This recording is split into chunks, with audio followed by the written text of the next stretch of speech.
you just want to get into a bit of the medical stuff, like a bit more like into like dentistry and just naturally like, well, even within the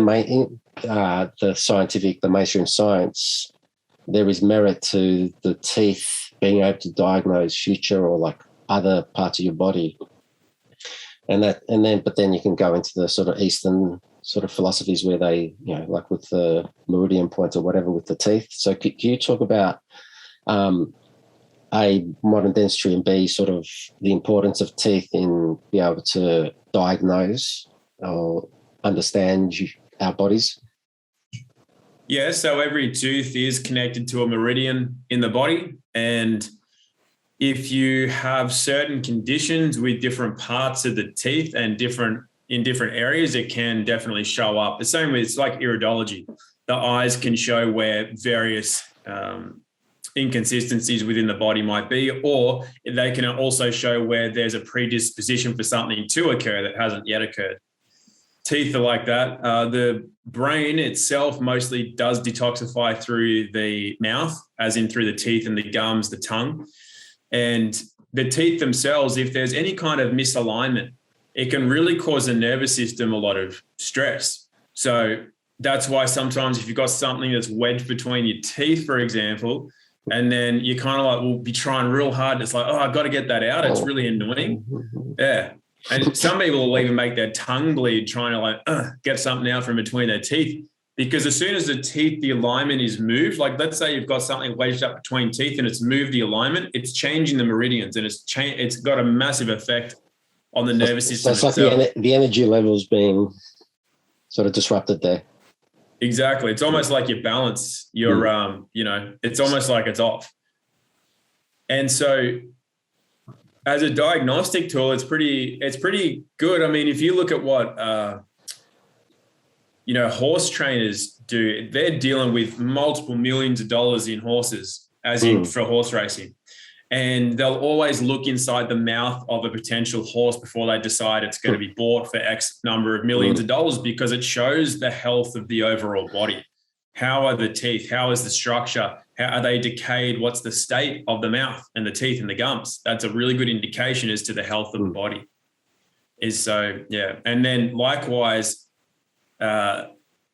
improving the dental health can, in some ways, improve the health of the rest of the body as well, especially if you're concentrating specifically on healing certain parts of the teeth, either a discoloration or a decay or a cavity or a misalignment or something like that.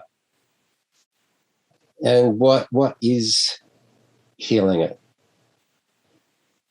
What's healing what? What is healing the teeth, or what is like keep it clean or whatever? It's like, okay, well, all right, I'm sitting there with my Colgate toothpaste. Yeah, I'm doing a good job. Not that that's not me, but I'm just for argument's sake, brushing my teeth. Probably not keep it clean.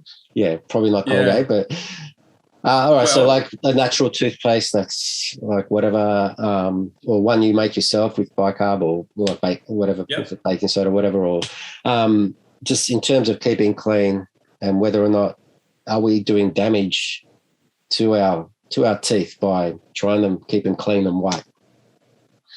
Yeah, it's really interesting on that, because it's really dependent on the individual's lifestyle. Because people say, well, my teeth are in better condition now because I've been brushing twice a day and flossing and everything else. But if we take a natural human in a natural environment, you basically don't brush your teeth. There's no point. You're not getting plenty of sugar on them. You're not having an imbalanced life as far as too much stress. You're not eating an imbalanced diet. You're not having chemicals put in your body, all of that. So what applies to just a human in its natural environment is different to what applies to us in our modern world.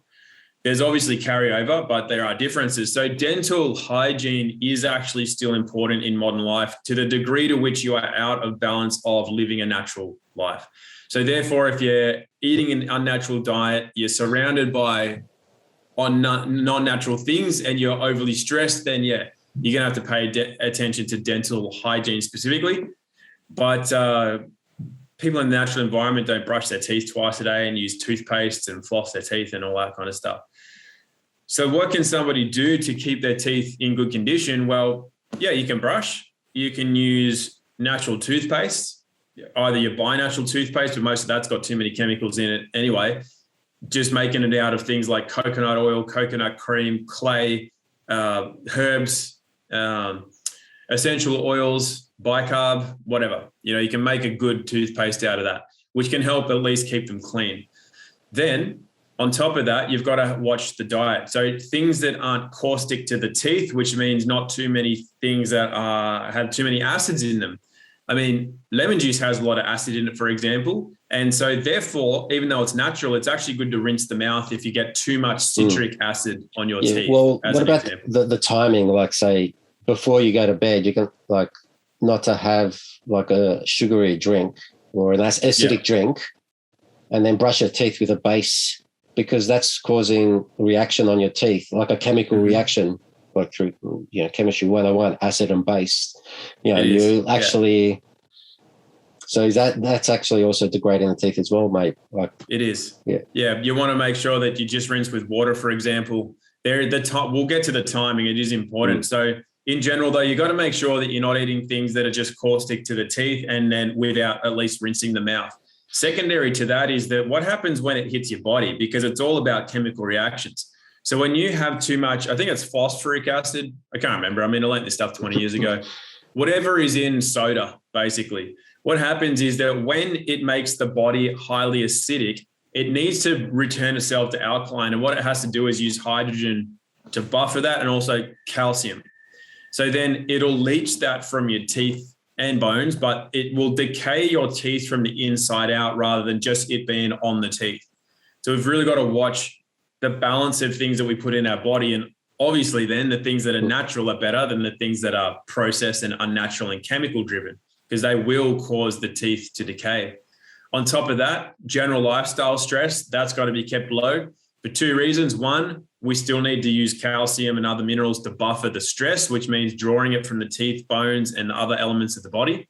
And second of all, because we can do things like grind our teeth at night, or if we're mouth breathing a lot, that can also decay teeth. Some people actually experience really good benefits from taping their mouth closed while they sleep. Then there's the way that we brush, and sometimes too often. So in Ayurvedic practices, they'll brush once a day, not twice. And then they will still clean their teeth, but it will be done with oil pulling, rinsing, and certain chewing of certain herbs that freshen the mouth and tongue scraping. Yep, tongue scraping. But they don't like too much of this stuff is not actually good for the enamel. So there's other ways to keep it clean, such as oil pulling, tongue scraping, and chewing of certain herbs, or using a miswak stick, which is just a natural stick that's got fibrous bristles on it that you can use to just gently clean the teeth. And definitely not putting fluoride in your mouth. That's probably the worst thing you can put in there. So, yeah. Yeah, for sure. Oh, and timing. Sorry. Yeah, timing. So you've got to watch the timing of things, because if you brush too close to having food, for example, you're not going to allow the cycle of bacterial action and then acidity and alkalinity to actually take place before you're just cleaning the surface of the teeth. You can actually do some damage. And like you said, acids and bases don't mix very well. So then if you go rinsing bicarb, for example, straight after lemon juice, might have a bit too much of a reaction on the teeth and can weaken the teeth. Many other things, but that's just some. Yep, that's awesome. Yeah, a lot of you don't hear many people talking about that. So that was good. And nutrition though, like it's not just not what to have, but the things that to have that are more beneficial. Obviously anything that's high in minerals, anything that's mineral dense, super high in minerals, it's good for the teeth. And then specifically, if you can get vitamin K naturally in the diet, that's really good for healing cavities and tooth decay. The highest that I know of is raw butter oil, but there are other foods. If you just look up anything that's naturally high in vitamin K, that is specific to cavities in the teeth. All right, no worries.